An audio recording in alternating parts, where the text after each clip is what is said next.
इस शो के सभी गेस्ट, घटना या खबर काल्पनिक नहीं है। किसी भी तरह का हो हल्ला, गाली गलौज या बेमतलब की बहस यहाँ प्रतिबंधित है। किसी भी लिंग, जाति या धर्म को ठेस पहुँचाना हमारा मकसद नहीं है। हम पूरी रिसर्च और तर्क के साथ इसलिए चर्चा करते हैं ताकि झूठ से पर्दा उठ सके और सच आपके सामने आए। धन्यवाद।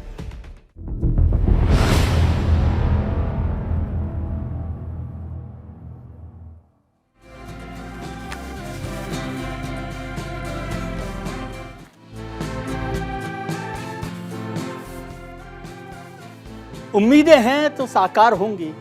आज की पार्टियां आप ही के दम से कल सरकार होगी।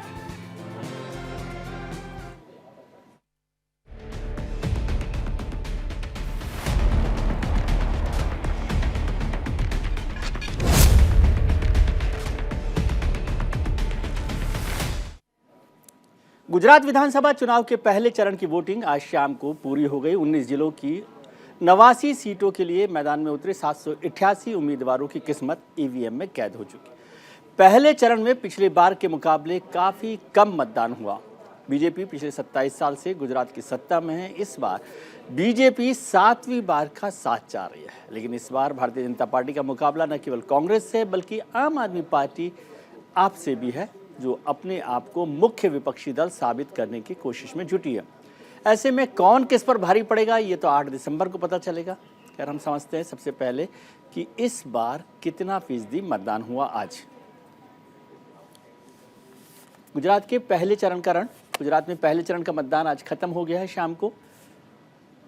ये देख लेते हैं हम कि कितना मतदान हुआ है। पहला था 5 दिसंबर को, दूसरा होगा। 19 जिलों की 89 सीटों पर 89 सीटों पर वोट डाले गए हैं, जिसमें सौराष्ट्र की सीटें हैं और कच्छ की सीटें हैं और दक्षिण गुजरात की सीटें हैं।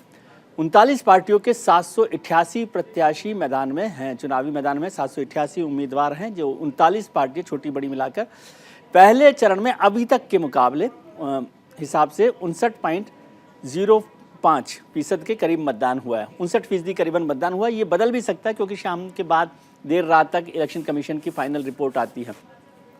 लेकिन खास बात है कि शहरों से ज़्यादा वोट गांवों में पड़े हैं। शहरों से ज़्यादा यानी जो रूरल एरिया है उसमें ज़्यादा है, अर्बन एरिया में कम वोट पड़े हैं उन दोनों के मुकाबले में।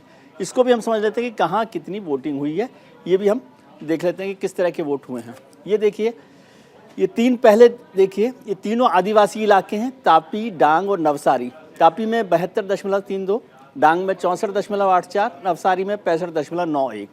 और इधर ये शहर गुजरात के बड़े शहरों में से सूरत सबसे बड़ा शहर, जहां पर 57.83 मतलब करीबन 58%। भावनगर में 57.81 वो भी 58%। और राजकोट में 59.48% करीबन 60% वोटिंग हुई है। तो शहरी मतदान कम हुआ है, आदिवासी इलाकों में ज़्यादा हुआ। 2012 के यदि कंपैरिजन में देखें तो 2012 के पहले चरण में 70.75% वोटिंग हुई थी, जिसमें बीजेपी ने 115 सीटें जीती थी। 2012 के फर्स्ट फेज के हिसाब से अगर हम देखें, अभी हमारे पास आया 59 का आंकड़ा, जबकि ये 70% है। 2017 का भी फर्स्ट फेज देखें, तब भी 2 चरणों में वोट हुआ था और तब 68% वोटिंग हुई थी, यानी 2% करीबन कम हुई और बीजेपी को 99 सीटें मिली थी। ये यहाँ पर थोड़ा सा करेक्शन करना पड़ेगा, 99 सीटें मिली थी उसमें। फर्स्ट फेज में 77 सीटें थी उसमें। पहले चरण में करीबन 58% वोटिंग हुई है आज की तारीख में। तो करीब बड़ा फर्क आया है, 70, 68 और 58। ये 3 तरह से वोटिंग परसेंटेज लगातार कम हुआ। गुजरात में दूसरे चरण के मतदान के लिए चुनाव प्रचार का आखिरी दौर चल रहा है। 5 तारीख को चुनाव होना है। ऐसे में सभी दलों के दिग्गज नेता चुनावी रैलियां कर रहे हैं। प्रधानमंत्री मोदी ने कलोल में एक जनसभा को संबोधित किया। इस दौरान उन्होंने कांग्रेस अध्यक्ष मल्लिकार्जुन खड़गे के रावण वाले बयान पर तंज कसा। प्रधानमंत्री मोदी ने निशाना साधते हुए कहा कि कांग्रेस पार्टी राम सेतु से भी नफरत करती है। कांग्रेस में पीएम पद को नीचा दिखाने का कंपटीशन चल रहा है। बता दें, एक रैली में मल्लिकार्जुन खड़गे, जो कांग्रेस के अध्यक्ष हैं, उन्होंने प्रधानमंत्री मोदी की तुलना रावण से की थी। इससे पहले भी कांग्रेस नेता ने पीएम मोदी के लिए आकाश शब्द का जिक्र किया था। सुनते हैं क्या कहा गया था। मोदी को देखकर वोट दो। अब तुम्हारी सूरत कितनी बार बदला, कॉर्पोरेशन में भी तुम्हारी सूरत देखना, एमएलए इलेक्शन में तुम्हारी सूरत देखना, एमपी इलेक्शन में भी तुम्हारी सूरत देखना। हर जगह कितने क्या आपके रावण के जैसा सौ मुख है क्या? અને કોંગ્રેસ પાર્ટી હવે તમે મને કહો રામ ભક્તોના ધરતી પર રામ ભક્તોની સામે એમના પાસે બોલાવડાવવામાં આવ્યું કે તમે મોદીને 100 માથાવાળો રાવણ કહો. ભાઈઓ બહેનો, આપણે જાણીએ છીએ કે આ કોંગ્રેસ પાર્ટી એ રામના અસ્તિત્વને સ્વીકાર નથી કરતી. એવી કોંગ્રેસ પાર્ટી મને ગાળો બોલવા માટે रामायण माते रावण ने आज आप खुद देखिए राहुल जी का चेहरा। मैं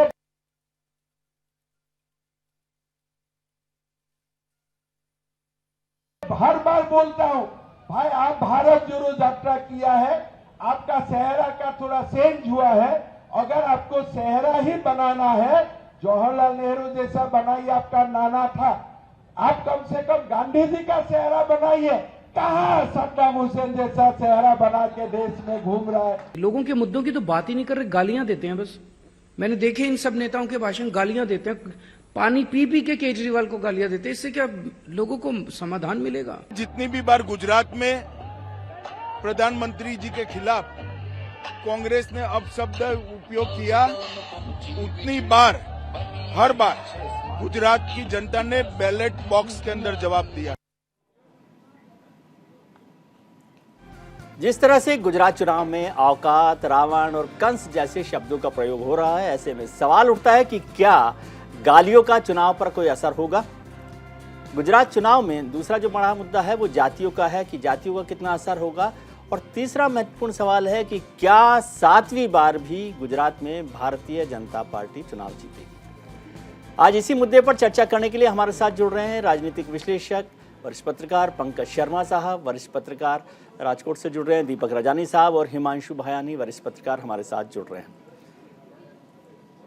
दीपक, सबसे पहले आपसे जानना चाहता हूं, आप राजकोट में हैं। आज सौराष्ट्र का फर्स्ट फेज का, जो गुजरात का फर्स्ट फेज का चुनाव था वो पूरा हो गया, वोटिंग पूरी हो गई है। क्या रिपोर्ट आपकी कहती है, क्या एनालिसिस है आपका? आप तो बहुत बारीकी से गुजरात को समझते हैं।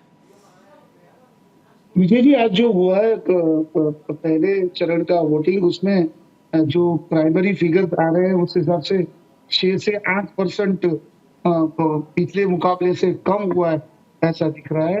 एवरी टाइम गुजरात में से चर्चा होती है कि कम वोटिंग होता है तो बीजेपी को नुकसान होता है और कांग्रेस और दूसरी पार्टी फायदा होता है, लेकिन हमने पिछले चुनावों में भी देखा था कि कम वोटिंग में भी बीजेपी को फायदा होता है।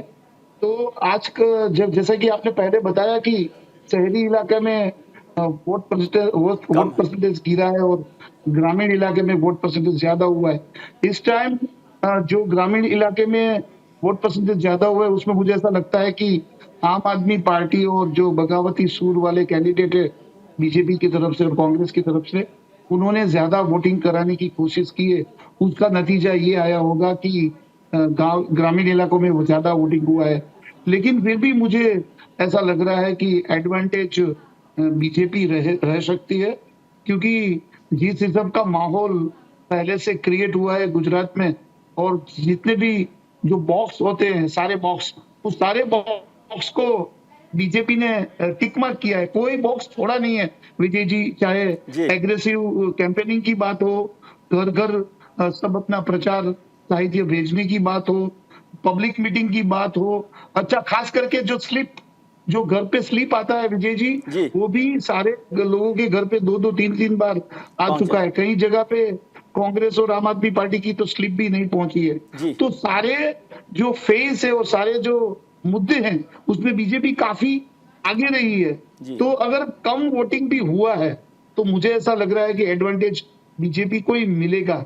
अभी कितना मिलेगा, लीड कम होगी, सीटें कम होगी, क्योंकि पिछले मुकाबले जब 2017 में 54 सीट में से कांग्रेस 30 लेके गई थी और 23 मिली थी बीजेपी को, एक इंडिपेंडेंट कैंडिडेट चुना गया था। तो अभी सीटें कितनी मिलेगी वो कहना मुश्किल है, लेकिन बीजेपी जो हमको मैदान में देखने को मिली जिस हिसाब से कैंपेनिंग में, और मेरे ख्याल से आप भी आए थे तो आपने भी सब जगह, आपके भी रिपोर्ट्स मैंने देखे थे, तो आपके रिपोर्ट्स में भी सब लोग बीजेपी के बारे में ही बोल रहे थे। तो मुझे लगता है कि कम वोटिंग के होने के बावजूद भी एडवांटेज बीजेपी हो सकता है। जी, कम वोटिंग के बाद भी बीजेपी का एडवांटेज हो सकता है। हमारे साथ पंकज शर्मा साहब भी जुड़े हुए हैं, मेरे मित्र हैं, वरिष्ठ पत्रकार है, राजनीतिक विश्लेषक। पंकज जी, वोटिंग का परसेंटेज तो अभी फाइनल आना है इलेक्शन कमीशन से, लेकिन अभी टेंटेटिव जो आया वो हमने उसका जिक्र किया। लेकिन आज प्रधानमंत्री जी का लगातार 4 घंटे से एक बड़ा रोड शो अहमदाबाद में चल रहा है। अहमदाबाद की सभी 16 विधानसभा सीटों पर उनका रोड शो चल रहा है। सरदार पटेल को पुष्पांजलि देने के, सरदार पटेल की जो मूर्ति है उस पर पुष्पांजलि करने के बाद प्रधानमंत्री रवाना हुए और तब से लगातार चल रहा है। और पूरे अहमदाबाद में, ये तस्वीर भी आप देख सकते हैं कि लगातार उनको जन समर्थन वहाँ पर मिल रहा है, सड़कें भरी हुई हैं और ये शो आप देख सकते हैं। ये आपको तस्वीरें दिख रही होंगी कि इस समय उनका रोड शो लगातार चल रहा है और अभी पता नहीं है कि कितनी देर और चलेगा। 4 घंटे से मेरे ख्याल से ज़्यादा वक्त हो गया जिसमें लगातार उनको समर्थन दिख रहा है। तो आप कैसे देख रहे हैं इसको? वोटिंग परसेंटेज को तो दीपक जी ने जिस तरह से एनालाइज किया, आप कैसे देख रहे हैं इस चुनाव को? क्योंकि जो उन्होंने कहा कि बीजेपी की स्लिप तो जो है वोटर स्लिप 2-2 बार आ गई, कांग्रेस की और आम आदमी पार्टी की नहीं आई, तो कांग्रेस किस तरह से लड़ाई लड़ रही है? देखिए, अहमदाबाद है, नरेंद्र भाई मोदी हैं, वहाँ उनके रोड शो में भीड़ होना स्वाभाविक है जी। लेकिन आपने जो मतदान का प्रतिशत बताया है जी 9-10% मतदान इस बार कम हुआ जी और आंकड़े निर्वाचन आयोग के आएंगे भी तो 1-1.5% का फर्क पड़ सकता है, यानी 59-60% ज़्यादा नहीं मतदान हुआ है। जी तो इसका मतलब ये है कि पुष्पांजलि तो गुजरात की जनता इस बार भारतीय जनता पार्टी को दे रही है। जी बहुत मुसीबत भारतीय जनता पार्टी के सामने इस बार के चुनाव में है जी। और सौराष्ट्र, कच्छ और दक्षिण गुजरात के जिन इलाकों में मतदान हुआ है, जैसा आपने बताया कि ग्रामीण क्षेत्र में मतदान का प्रतिशत और भी ज्यादा रहा है जी। तो इससे ये साफ है कि जिन शहरी क्षेत्रों में भारतीय जनता पार्टी मजबूत अपने को मानती थी वहां भी उससे मतदाताओं का मोह भंग हुआ है जी। अब इतने मुख्यमंत्रियों के बाद, इतने केंद्रीय मंत्रियों के बाद नड्डा जी पड़े रहे, अमित शाह जी वहीं डेरा डाले रहे, प्रधानमंत्री जी ने भी कोई कसर बाकी नहीं रखी। उसके बाद ये जो उदासीनता है मतदाता की, खासकर शहरी क्षेत्रों में, ये तो यही संकेत देती है कि भारतीय जनता पार्टी से वे उदासीन हो चुके हैं जी। तो इसका असर जरूर इन चुनावों के नतीजों पर देखने को मिलेगा।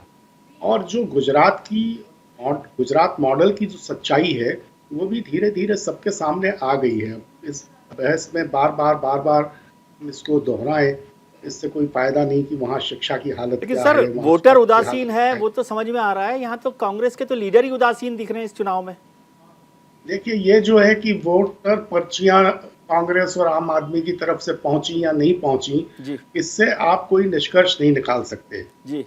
वोटर पर्चियां पहुंचे न पहुंचे, जब मतदाता जाता है मतदान केंद्र पर वोट करने के लिए तो वो अपनी एक मन स्थिति बनाकर जाता है जी। तो वहां मतदान केंद्र में जब बटन दबाता है तब तय नहीं करता है कि उसको किसको वोट देना है जी। वो अपना मन काफी पहले बना चुका होता है। तो ये जो मतदान का प्रतिशत है जो इतना कम है, इसकी मुझे भी उम्मीद नहीं थी। मुझे तो लग रहा था कि जिस तरह भारतीय जनता पार्टी ज्यादा से ज्यादा मतदान कराने के लिए सारे प्रयास कर रही है तो हो सकता है कि इस बार मतदान के पिछले सारे कीर्तिमान भंग हो जाए, लेकिन ये तो उल्टा हुआ। अगर 8-10% मतदान कम हुआ है तो मेरे हिसाब से तो ये साफ संकेत है कि ये भारतीय जनता पार्टी के लिए अच्छी खबर नहीं है। अब ये कांग्रेस के लिए कितनी अच्छी खबर है या आम आदमी पार्टी के लिए कितनी अच्छी खबर है, ये अलग बात है। लेकिन गुजरात का चुनाव चूंकि मूलतः भारतीय जनता पार्टी के परफॉर्मेंस पर केंद्रित है तो इसलिए मुझे लगता है कि ये भारतीय जनता पार्टी के लिए थोड़ा सा चिंता की खबर है। जी हिमांशु जी, कहा जाता है कि किसको वोट मिलेगा नहीं मिलेगा उसकी बात नहीं है, लेकिन कहा जाता है कि अगर सरकार के विरोध में वोट हो तो वोटिंग परसेंटेज ज़्यादा होता है, क्योंकि जो सरकार के खिलाफ लोग हैं वो ज़्यादा वोट डालने आते हैं। खासतौर से इस बार जब थर्ड पार्टी की एंट्री हो गई एक तरह से आम आदमी पार्टी की, तो उनके लिए लग रहा था कि वो ज़्यादा होगा। तो वोटिंग परसेंटेज ज़्यादा होना चाहिए अगर सरकार के खिलाफ लोग वोट डालना चाहते हैं। आप इसको कैसे देख रहे हैं? आप तो बहुत घूमे हैं पूरे गुजरात में।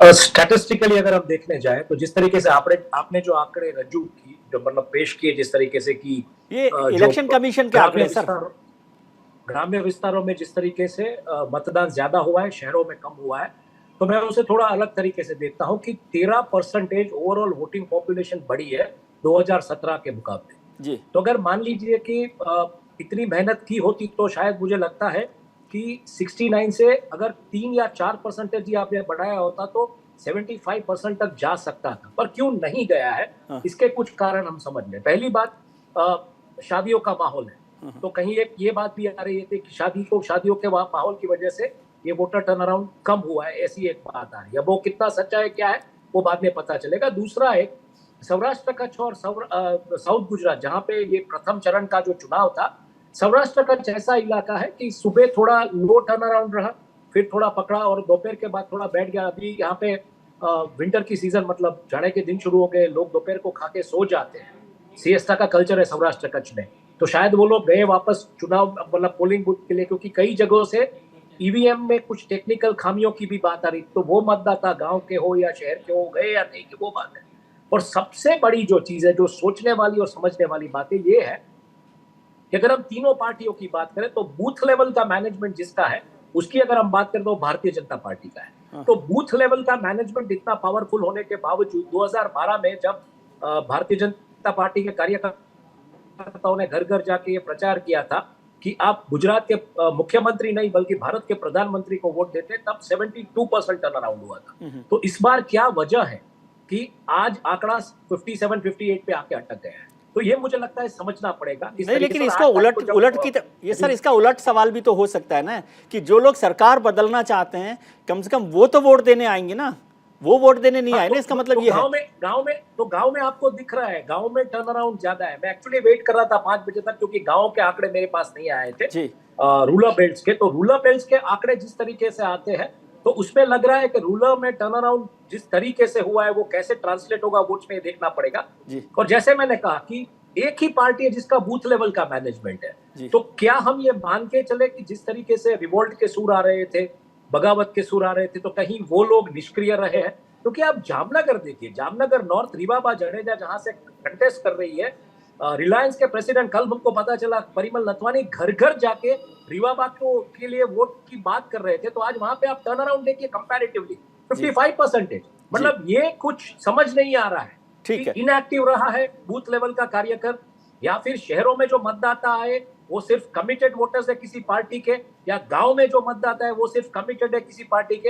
हालांकि डिजिटल और टेलीविजन पे जिस तरीके से मैं देख रहा था जब पोलिंग बूथ के बाहर इंटरव्यूज लिए जा रहे थे वोटर्स के, तो एक मिक्स बैग ऑफ रिएक्शन आ रही थी। ठीक है, ऐसे लोग जो प्रगति और विकास को मत देना चाहते हैं, ऐसे लोग जो परिवर्तन को मत देना चाहते हैं, और ऐसे लोग जो हिंदुत्व और राष्ट्रवाद की मतलब जो राजनीति है उसको अपना मत देना चाहते हैं, और ऐसे लोग जो कहते हैं कि रोटी कपड़ा और मकान जो बेसिक था उसी को हमको मतलब वोटिंग करना है। तो ये मिक्स बैग ऑफ रिएक्शन था, तो कहना मुश्किल है किस तरफ पलड़ा झुकेगा। जी दीपक जी, आप कैसे इसको एनालाइज करते हैं कि जो सरकार बदलना चाहते हैं कम से कम उनको तो बूथ पर आना चाहिए ना? सरकार के समर्थन में है कि नहीं है, उदासीन है, रेबेलियन है, लेकिन आम आदमी पार्टी और कांग्रेस भारतीय जनता पार्टी की सरकार हटाना चाहती है, तो वो वोटर क्यों नहीं आया, या वो ही आया है सिर्फ? विजय जी, जो हिमांशु ने जो बात की उसको थोड़ा मैं आगे ले जाके बात करूं जी, कि करूं मैं कि 2017 में जो टोटल हमारे वोटर्स थे, तो 2017 से 2022 में हमारे वोटर्स की संख्या लाखों की तादाद में बढ़ी है जी। तो अगर हम 2017 की कंपैरिजन 2022 में करेंगे तो थोड़ा अब हमको वेट करना पड़ेगा। आपके पास जो फिगर्स आया है वो 59% का फिगर है, लेकिन अभी मेरी इलेक्शन कमीशन में बात हुई है कि 5 बजे के बाद लंबी लाइनें सब जगह लगी थी, तो फिर फिगर्स आते आते रात को 11 बजे, तो हमने कहा ही है कि ये तो अभी चेंज होंगे फिगर, ये कोई तो मेरा पॉइंट ये विजय जी कि अभी के जो आंकड़ा है वो 62% है, वो शायद मेरे ख्याल से 65 तक भी जा सकता है। और अगर 2017 में जो वोटर्स थे और 2022 में वोटर्स बढ़े हैं, तो वो बात भी हमको समझनी है। अच्छा, तीसरी बात, ग्रामीण इलाके में जो वोटर्स की टर्नआउट बढ़ा है, उसमें मैंने जो आपको बताया कि बहुत सारी जगह पे 3 उम्मीदवार, 4 उम्मीदवार और 5 उम्मीदवार, जैसे मैं जामनगर ग्रामीण की बात करूं विजय जी, वो पूरी बात समझनी पड़ेगी कि वहां पे बीजेपी का उम्मीदवार है, प्रत्याशी है, आपका है, कांग्रेस का है, बसपा का है और एक इंडिपेंडेंट कैंडिडेट भी है। जी। तो 4-4, 5-5 लोग जब एक जगह पे इकट्ठा हो जाते हैं और स्ट्रॉन्ग कैंडिडेट होते हैं तो वो अपने हिसाब से अपने वोटर्स को खींचने की कोशिश करते हैं। जूनागढ़ जिला में केशोद में 4 उम्मीदवार है, जिसमें बीजेपी से बगावत करके अरविंद लाडानी जो एक्स एमएलए थे वो खड़े थे, तो वो अपने आप को वोट खींचने की कोशिश करेंगे।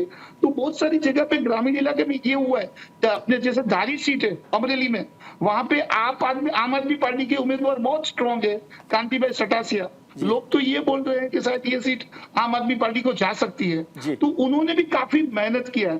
तो ग्रामीण इलाकों में बगावती सूर और आम आदमी पार्टी की प्रेजेंस की वजह से वोटिंग परसेंटेज सिटी के मुकाबले ज्यादा हुई होगी। और आपका बिल्कुल सवाल लाजमी है कि जो सरकार एंटी इनकम्बेंसी, अभी गुजरात में 2 बातें चल रही है, प्रो इनकम्बेंसी और एंटी इनकम्बेंसी। अभी तक हम एंटी इनकम्बेंसी सुनते थे, प्रो इनकम्बेंसी अभी नया वर्ड आया है। तो उसकी वजह से अगर सरकारी कर्मचारी लोग, अच्छा एंटी इनकम्बेंसी के लोग वोट करने अगर जाते हैं तो परसेंटेज बिल्कुल बढ़ना चाहिए। अभी वो लोग गए हैं और बीजेपी के लोग नहीं गए हैं, वो भी एक बहुत बड़ा जी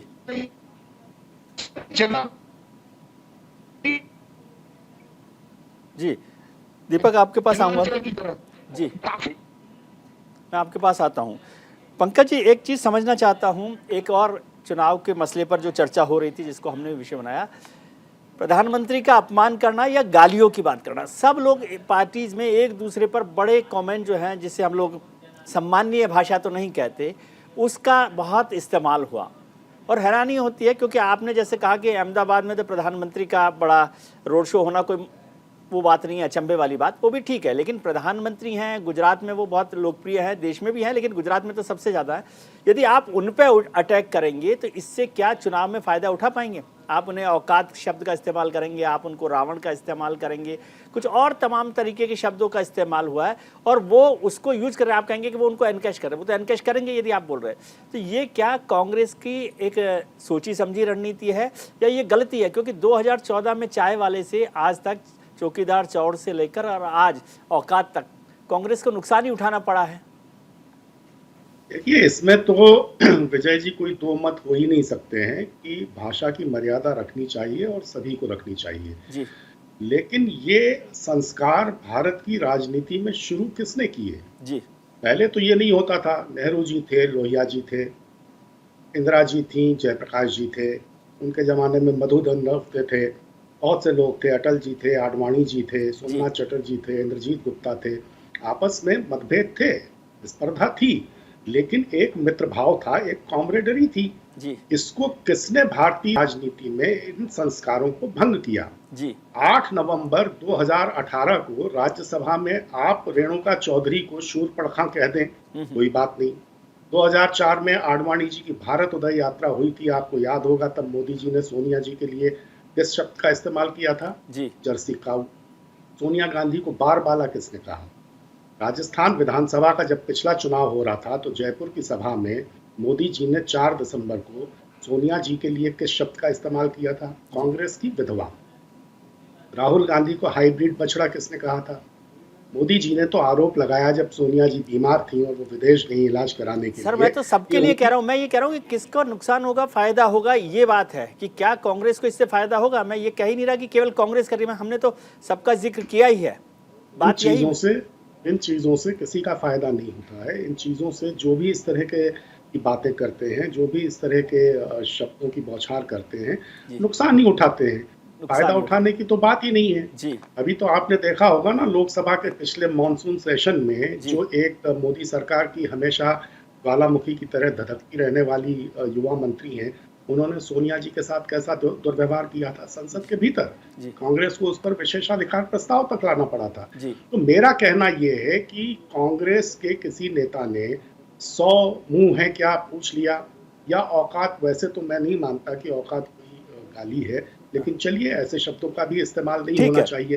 लेकिन ऐसा नहीं है कि ये कोई किसी एक पक्ष से हो रहा है। देखा जाए तो भारतीय जनता पार्टी के नेता इस तरह की हरकतें ज्यादा करते हैं। ठीक है, उनको बचना चाहिए इससे।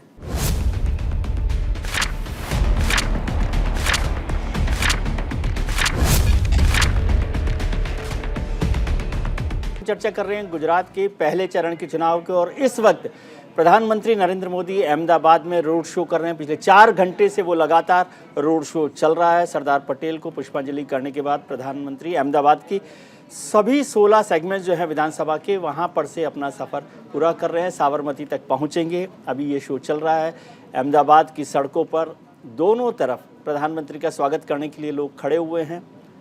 हजारों की तादाद में लगातार बताया जा रहा है कि ये अब तक का सबसे लंबा रोड शो है, करीब 50 किलोमीटर का। ये तस्वीरें आप लाइव देख रहे हैं कि प्रधानमंत्री का रोड शो चल रहा है। प्रधानमंत्री लोगों का अभिवादन स्वीकार करते हुए सड़क के दोनों तरफ लोग वहाँ पर जमा हैं। अहमदाबाद में लगातार वो चल रहा है। ये 16 विधानसभा क्षेत्रों को प्रधानमंत्री पूरा इस रोड शो में कवर करेंगे। बताया गया है कि 50 किलोमीटर का ये लंबा रोड शो है। 4 घंटे से ऊपर का वक्त हो गया है इस रोड शो को चलते हुए। अभी ख़त्म होने में टाइम है। साबरमती पहुंचकर ये रोड शो ख़त्म होगा। अहमदाबाद में और जो दूसरे इलाके हैं वहाँ पर 5 दिसंबर को वोट डाले जाने हैं। जी, मेरे वरिष्ठ सहयोगी और हमारे रेजिडेंट एडिटर मेहुल झाला भी हमारे साथ जुड़ गए हैं। मेहुल, आप लगातार चुनाव में लगे हुए हैं। गुजरात के एक-एक ज़िले में आप जा रहे हैं। आज का जो चुनाव हुआ है, वोट हुआ है, उसको आप कैसे देख रहे हैं, कैसे एनालाइज कर रहे हैं? और दूसरा सवाल कि प्रधानमंत्री का जो रोड शो चल रहा है, इसका इम्पैक्ट आप कैसे देखते हैं? देखिए, लंबे अरसे के बाद नहीं, पर यह पहली बार हो रहा है कि प्रधानमंत्री नरेंद्र मोदी मुख्यमंत्री होने के रहते भी इतना लंबा रोड शो उन्होंने कभी नहीं किया है। ना दिल्ली में किया है, ना किसी और राज्य में किया है जहां वहां विधानसभा चुनाव होते हैं। चाहे उत्तर प्रदेश ले लीजिए, चाहे कोई भी अन्य बड़े राज्य ले लीजिए, वहां इस प्रकार का कोई लंबा रोड शो नहीं हुआ है। अपने गृह राज्य में विधानसभा 2022 में एक रिकॉर्ड कायम किया है प्रधानमंत्री नरेंद्र मोदी ने इस रोड शो के जरिए। 50 किलोमीटर लंबा रोड शो, सारी 16 की 16 विधानसभा क्षेत्र।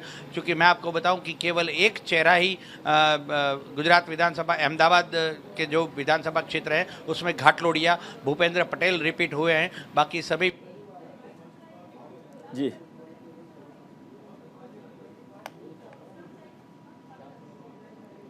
अभी सालों पहले भारतीय जनता पार्टी युवा मोर्चा के अध्यक्ष हुआ करते थे राष्ट्रीय, वो भी इस बार इसको टिकट दिया गया है। वेजलपुर इलाके से वो चुनाव लड़ रहे हैं। कौशिक जैन जो पाकिस्तान के बड़े करीबी माने जाते हैं, उनको भी खाड़िया विधानसभा से, दरियापुर विधानसभा से चुनाव मैदान में उतारा गया है।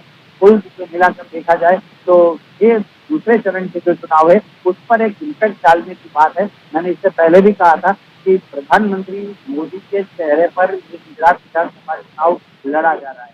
ये पहली बार हो रहा है, बल्कि 2012 के बाद 2015 में भी चेहरा थे और इसके चेहरे के नीचे ही ये विधानसभा क्षेत्र में चुनाव जो है 1982 वो लड़े जा रहे हैं। लगातार जी चुनाव है जो कि आदित्यनाथ को भी जुड़ा है, शाह भी जुड़े हैं, मुख्यमंत्री हेमंत बिस्वा शर्मा को भी जोड़ा गया है, भी जोड़े गए हैं। कुल मिलाकर देखा जाए तो केंद्रीय मंत्रिमंडल से लेकर ठीक है। मेहुल, आपके पास लौट कर आता हूं मैं। दीपक, जैसे मेहुल कह रहे हैं कि प्रधानमंत्री का ये पहला लंबा रोड शो है और अहमदाबाद में भूपेंद्र पटेल जो मुख्यमंत्री हैं उनके अलावा सभी सीटों पर बदलाव किया गया है, और उन्होंने कहा कि ये पूरा चुनाव मुख्यमंत्री नहीं प्रधानमंत्री के चेहरे पर लड़ा जा रहा है। जब प्रधानमंत्री के चेहरे पर ही चुनाव हो रहा है तो फिर एंटी इनकम्बेंसी की बात ही क्या है? विजय जी, यहाँ पे पहले कोई भी चुनाव हो, लोग नरेंद्र मोदी को देख के वोट करते हैं। आप किसी भी चौराहे पे जाके पूछेंगे कि मुख्यमंत्री कौन है, तो बहुत सारे लोग को मुख्यमंत्री का नाम भी पता नहीं होगा। तो नरेंद्र मोदी ने बीजेपी को गुजरात में जैसे स्ट्रॉन्ग किया है, तो गुजराती लोग गुजराती अस्मिता की तरह पूरे माहौल को देखते हैं। और आज हमने भी पहली बार सुना है कि वड़ा प्रधान ने इतना लंबा रोड शो किया है। 16 विधानसभा सीट को कवर करते करते ये रोड शो किया है। प्रधानमंत्री को पहले से पता है कि यहाँ पे आप एक बड़ी चुनौती की तरह खड़ी हुई है, दूसरा एंटी इनकम्बेंसी है, तो उनको कवर करने के लिए प्रधानमंत्री दिन रात देखे बगैर मेहनत कर रहे हैं। और दूसरी बात यह है कि अभी जो इलेक्शन है वो सेंट्रल गुजरात और सेंट्रल गुजरात और नॉर्थ गुजरात त्रिपुरा स्टेट के इलेक्शन से। जी। तो कहने की बात यह है कि एड़ी चोटी का जोर लगाना है। शनिवार को कैंपेनिंग समाप्त हो जाएगा, आज गुरुवार है, कल एक दिन बचेगा, फिर शनिवार एक आधा दिन रहेगा। तो नरेंद्र भाई ने एड़ी चोटी का जोर लगाया है और मुझे जो मालूम है कि कहीं कोई जगह पे अगर नुकसान होता है तो दूसरी जगह से सीट कैसे जीती जाए, ऐसी भी रणनीति नरेंद्र मोदी और अमित शाह ने अख्तियार की है। तो पूरा रोड मैप आगे बढ़ाकर नरेंद्र मोदी चल रहे हैं और बिल्कुल बात सही है। गुजरात में जब भी कोई भी चुनाव होता है विजय जी, तो नरेंद्र मोदी को देखकर लोग वोट करते हैं। जी, नरेंद्र मोदी को देखकर वोट करते हैं। हिमांशु जी, नरेंद्र मोदी को देखकर वोट करते हैं और बहुत सारे लोग जो भी आलोचना करना चाहें वो कर सकते हैं कि भाई प्रधानमंत्री अकेले सारे लड़ रहे हैं, लेकिन उनके पास चेहरा है तो उसका इस्तेमाल कर रही है भारतीय जनता पार्टी। इसमें क्या बुराई है? नहीं, इसमें बिल्कुल कोई बुराई नहीं है। और जहां तक ये लंबा रोड शो और जिस तरीके से मेहुल ने भी बताया आपको कि एक रिकॉर्ड बनने जा रहा है गुजरात में, तो मैं बता दूं आपको, अहमदाबाद जिले में 21 सीटें हैं, 21 seats are only in Ahmedabad district जी। और जैसे दीपक भाई ने भी बताया कि अभी आपको फेज 2 मतलब सेंट्रल गुजरात और नॉर्थ गुजरात में पूरी ताकत लगा देनी पड़ेगी जी। और सेंट्रल गुजरात और नॉर्थ गुजरात ऐसा इलाका है जहां पे आप अगर चाहो तो पोलराइज कर सकते हो वोट जी। तो कुछ ऐसे बयान भी मुझे लगता है कल तक आने चाहिए जहां पे एक तरफा एक मतलब माहौल बनेगा नरेंद्र मोदी और बीजेपी के लिए जी। लेकिन जैसे मैंने कहा कि ये अभी भी मुझे लगता है कि त्रिकोणीय मुकाबला है। 8 तारीख को जैसे ही मतलब EVMs last vote into last EVM जब तक अकाउंट में ना लिया जाए तब तक कहना मुश्किल होगा, क्योंकि 2017 में भी 3:30 बजे तक हम लोग डिसाइड नहीं कर पा रहे थे कि मेजोरिटी किसकी आ रही है जी। इस बार ये जो टर्न अराउंड है, जिस तरीके से फेज 1 में सौराष्ट्र में और साउथ गुजरात में देखिए 13% पॉपुलेशन बढ़ी है, 55 लाख नए वोटर्स ऐड हुए हैं जी। और उसके मुताबिक अगर आप देखे जाए तो ये टर्न अराउंड बढ़ना जरूरी था, एटलीस्ट 72 to 75%, 2 से 5%। वो हुआ नहीं है। क्यों नहीं हुआ है? क्योंकि बूथ लेवल का मैनेजमेंट सिर्फ एक ही पार्टी के पास है। पन्ना प्रमुख थे, व्हाट्सएप प्रमुख थे, तो कहाँ पे मतलब क्या हुआ है, या मैनेज हुआ है कि खाली उन्हीं के लिए मैनेज हुआ है, यही देखना पड़ेगा। तो मुझे लगता है कि नरेंद्र मोदी का चेहरा है, उसी के ऊपर चुनाव है। क्योंकि आप जो वीडियो कॉल्स नहीं बल्कि जो कॉलिंग कॉल्स आते थे उसपे भी यही बात आती थी कि आप अरविंद केजरीवाल को वोट मत दीजिए, नरेंद्र मोदी जी को वोट दीजिए। प्रॉब्लम ये है कि अरविंद केजरीवाल ना चुनाव लड़ रहे ना नरेंद्र मोदी चुनाव जी। तो ये लेकिन आपको लगता है कि नरेंद्र मोदी को लिए यदि चुनाव लड़ा जा रहा है तो नरेंद्र मोदी के मुकाबले में कोई है गुजरात में दूसरी पार्टी में? बिल्कुल, मतलब जिस तरीके से मुद्दे बन रहे हैं, समझ लीजिए नरेंद्र मोदी हुआ क्या है ये समझने वाली बात है। बीजेपी का वोटर बेस बड़ा है लेकिन उसकी सीट जो है, उसकी नंबर ऑफ सीट्स वो घटती जा रही है जी। तो ऐसा नहीं है कि उसके मुकाबले कोई चेहरा नहीं है। हालांकि एक prime minister, son of the soil, अगर वो उस लेवल पे है तो डेफिनेटली गुजराती सेंटीमेंट काम करता है। और दूसरा क्या है कि कनेक्टिविटी होती है।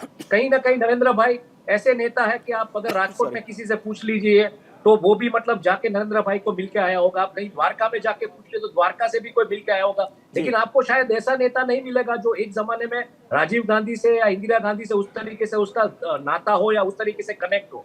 तो जिस तरीके से नरेंद्र मोदी कनेक्ट करते हैं, शायद कोई ऐसा नेता हो आने वाले दिनों में जो कनेक्ट कर सके और उस लेवल पे पहुंच जाए। बात सत्ता पे पहुंचने की है। सत्ता पे एक बार सत्ता के सर्वोच्च स्थान पे पहुंच गए तो आई थिंक फिर वो अपील अपने आप आ जाती है मेरे ख्याल से जी। पंकज जी, ये बात हो सकती है जो हिमांशु जी कह रहे हैं कि भाई फर्स्ट फेज में जो वोटिंग हुई है उससे कुछ नुकसान हो सकता है और उसको रिकवर करने के लिए प्रधानमंत्री ये कर रहे हो, मान लेते हैं ये बात, लेकिन ये कोशिश कांग्रेस क्यों नहीं कर रही? क्या कांग्रेस को पेट भर गया कि भाई फर्स्ट फेज में ही हम तो सरकार बना लेंगे 89 में ही?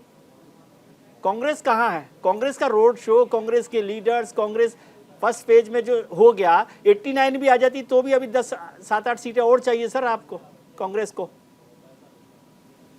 मान लीजिए 100% सीटें आती है जी। कांग्रेस का कांग्रेस जाने, कांग्रेस ने इस चुनाव को कितनी गंभीरता से लिया, कितनी गंभीरता से नहीं लिया जी, ये बेहतर कांग्रेस के लोग, कांग्रेस के प्रवक्ता आपको बता सकते हैं। तक मेरा मानना है कांग्रेस ने अपनी पूरी मेहनत की है, जितनी मेहनत वो कर सकती थी कर रही है। अच्छा, नरेंद्र भाई मोदी जो हैं वो वैश्विक राजनीति के और राष्ट्रीय राजनीति के बहुत अच्छे खिलाड़ी भले ना हो, लेकिन वो घरेलू चुनावी राजनीति के बहुत अच्छे खिलाड़ी हैं। वो ये समझ गए हैं कि इस बार मुश्किल है गुजरात में, क्योंकि क्या होता है, ये जो कह रहे हैं ना आपकी वो गुजराती अस्मिता और गुजरात के हैं, गुजराती चेहरा, ये सब चीजें आप देखिए। इंदिरा जी के खिलाफ जब देश हो गया तो उनकी पार्टी का सफाया हो गया उत्तर भारत से जी। तो जिंदगी क्या है, जब अपने जिंदगी अपने सवारों को गिराती जब है, एक मौका भी नहीं देती संभलने के लिए। जी। तो ये स्थिति इस वक्त गुजरात में है कि भारतीय जनता पार्टी मुसीबत में है।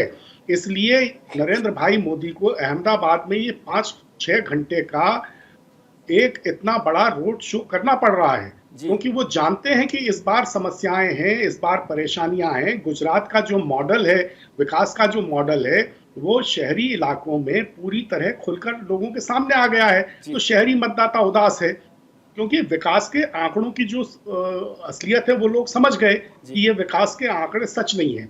पिछले 1 दशक में गुजरात की जो मैं आपसे ये समझना चाहता हूँ, मैं आपकी बात को 100% मान रहा हूँ कि कांग्रेस बीजेपी तो संकट में है, चुनाव हार रही है, ये सब है, कांग्रेस मजे में है गुजरात में, क्योंकि वो कुछ नहीं कर रही। मैं ये समझना चाहता हूँ आपसे, बीजेपी तो संकट में हार जाएगी चुनाव।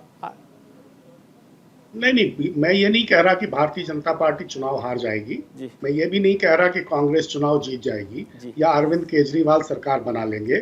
देखिए, इस वक्त गुजरात का जो मतदाता है वो बदलाव चाहता है, कम से कम इतना बदलाव तो चाहता है कि संतुलन कायम हो।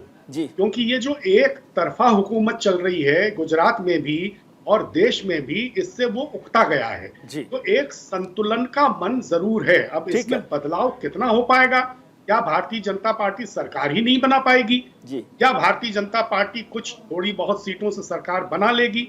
लेकिन अब इतना तय हो गया है कि जो ये कहा जा रहा था कि 150 सीटें आएंगी, 140 सीटें आएंगी, 135 सीटें आएंगी, ऐसा माहौल गुजरात में भारतीय जनता पार्टी और नरेंद्र भाई मोदी के लिए नहीं है। ठीक है, अभी हिमांशु जी आपके पास भी आता हूं। वक्त है छोटे से ब्रेक का, ब्रेक के बाद तुरंत लौटते हैं और फिर चर्चा को जारी रखेंगे। आप कहीं मत जाइएगा।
ब्रेक के बाद आपका एक बार फिर स्वागत है।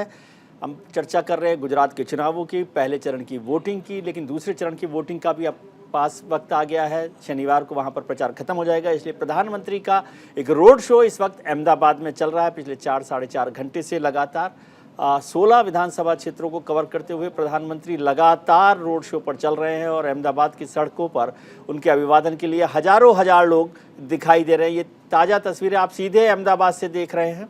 अहमदाबाद से ये सीधी ताज़ा तस्वीरें एक्सक्लूसिव आपको मिल रही हैं, जिसमें प्रधानमंत्री रोड शो कर रहे हैं। प्रधानमंत्री का रोड शो चल रहा है और आप सड़कों पर देखें कि दोनों तरफ हजारों हजार लोग प्रधानमंत्री का अभिवादन स्वीकार कर रहे हैं, उनकी सेल्फीज ले रहे हैं, उनका वीडियो बना रहे हैं। जी, तो लगातार रोड शो पर चल रहे हैं। बताया जा रहा है कि वो साबरमती पर जाकर उनका ये रोड शो खत्म होगा। सरदार पटेल की पुष्पांजलि के बाद ये शो शुरू हुआ था। रोड शो अहमदाबाद की ज़िले की कुल 21 सीटें, जिसमें 16 विधानसभा सीटें अहमदाबाद शहर से हैं, उसमें मुख्यमंत्री भूपेंद्र पटेल की भी सीट शामिल है, जिसमें चुनाव प्रचार होना है और 5 तारीख को वहां वोट डाले जाएंगे। इस पर चर्चा जारी रखेंगे। प्रधानमंत्री जी का रोड शो भी हम आपको दिखाते रहेंगे किस तरह से लगातार चल रहा है। हमारे साथ हिमांशु भयानी भी जुड़े हुए हैं, दीपक रजानी साहब भी जुड़े हुए हैं, मेरे सहयोगी मेहुल झाला भी जुड़े हुए हैं। दीपक, ये जो बात हो रही थी, पंकज जी बात कर रहे थे कि भाई बीजेपी को बहुत खतरा है, बीजेपी को नुकसान हो रहा है। एक चीज़ मैंने समझी है कि हिंदुस्तानियों की एक आदत होती है कि हम लेबोरेटरी में टेस्ट इसलिए नहीं कराने चाहते कि भाई उससे पता पड़ जाएगा।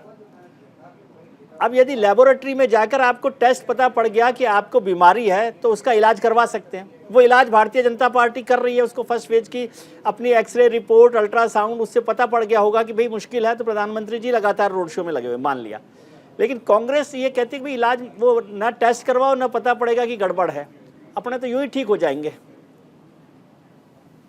विजय जी, कांग्रेस के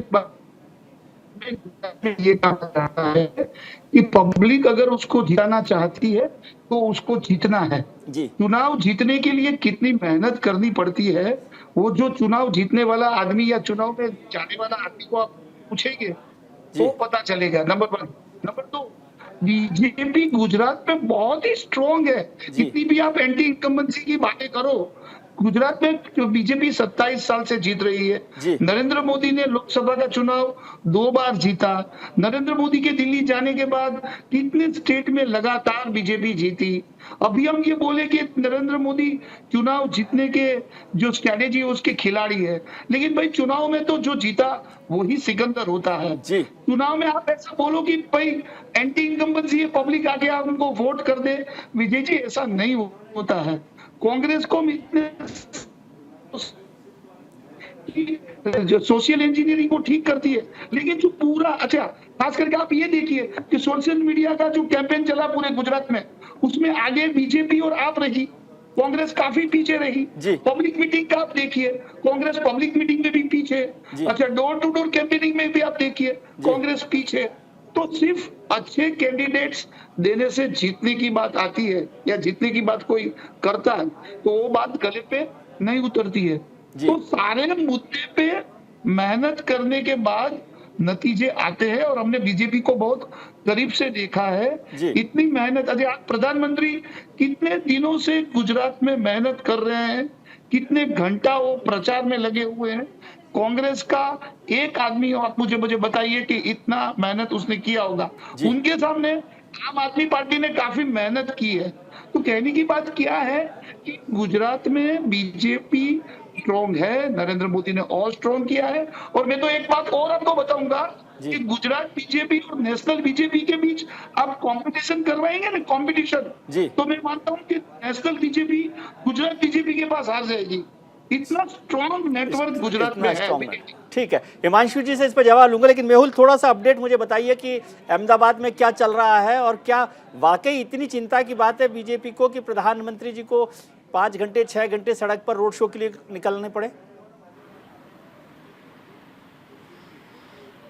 देखिए विजय सर, इसमें सीधा सीधा साफ संकेत जाता है, न केवल अहमदाबाद में रोड शो का इम्पैक्ट उनको गुजरात में दिखाना है, पर ये नेशनल लेवल पर एक रोड शो का भी एक मैसेज जाएगा। 2024 के चुनाव के लिए ये 2022 का गुजरात विधानसभा चुनाव जीतना भारतीय जनता पार्टी के लिए बेहद ज़रूरी है। और ये भी इस रोड शो के माध्यम से प्रधानमंत्री जताना चाहते होंगे कि देखिए किस कदर से एक प्रधानमंत्री भारतीय जनता पार्टी के लिए पूर्व संगठक का जो उनके पास जिम्मा था, एक संगठन के नेता के तौर पर भी जो पूरी चुनाव की जिम्मेदारी वो उठा रहे हैं। इससे मैं आपको बताऊं कि नॉर्थ गुजरात में भारतीय जनता पार्टी के लिए थोड़ी बहुत मुश्किलें ज़रूर है। साथ में मध्य गुजरात में भी जैसे दीनू पटेल पादरा के जो पादरा से जिन्होंने निर्दलीय नामांकन भरा है, और मधु श्रीवास्तव वाघोड़िया से निर्दलीय नामांकन भरा है, ये भी एक बड़ा मतलब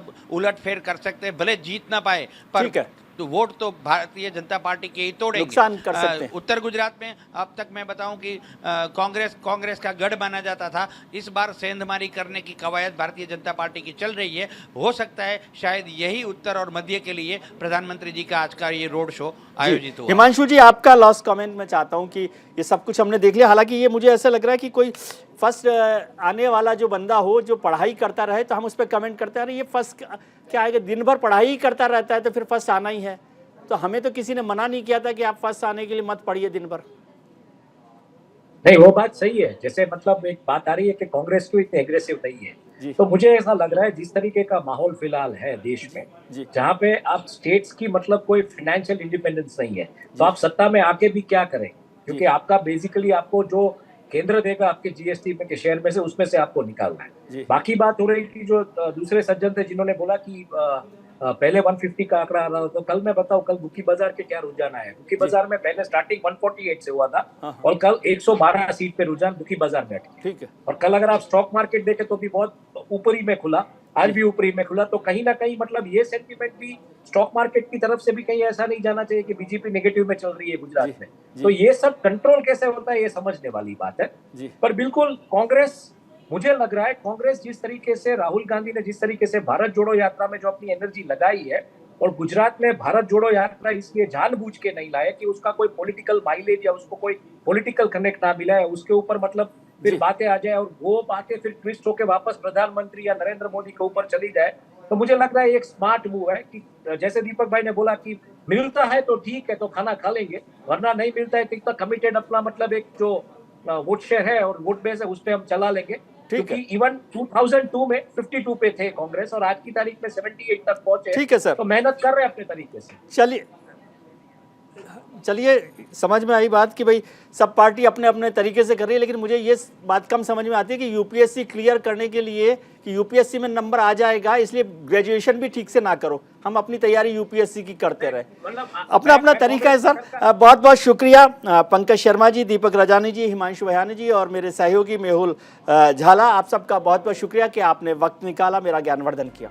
आज हमने शो की शुरुआत में आपसे सवाल पूछा था कि क्या 7वीं बार भी गुजरात जीतेगी भारतीय जनता पार्टी। इस पर 55% लोगों ने हाँ के पक्ष में अपना वोट दिया है, वहीं 45% लोग इसके पक्ष में नहीं हैं, यानी 55% लोग हैं जिसमें संभावना बनती है, उनको लगता है कि भारतीय जनता पार्टी 7वीं बार भी सरकार बना सकती है। आज के कार्यक्रम में इतना ही। उम्मीद करता हूं कि आपका आने वाला कल आज से बेहतर हो। आप अपना ख्याल रखें और उनका ख्याल रखें जो आपका ख्याल रखते हैं। जाते जाते एक बार फिर छोटी सी प्रधानमंत्री जी के रोड शो की तस्वीरें आपके साथ।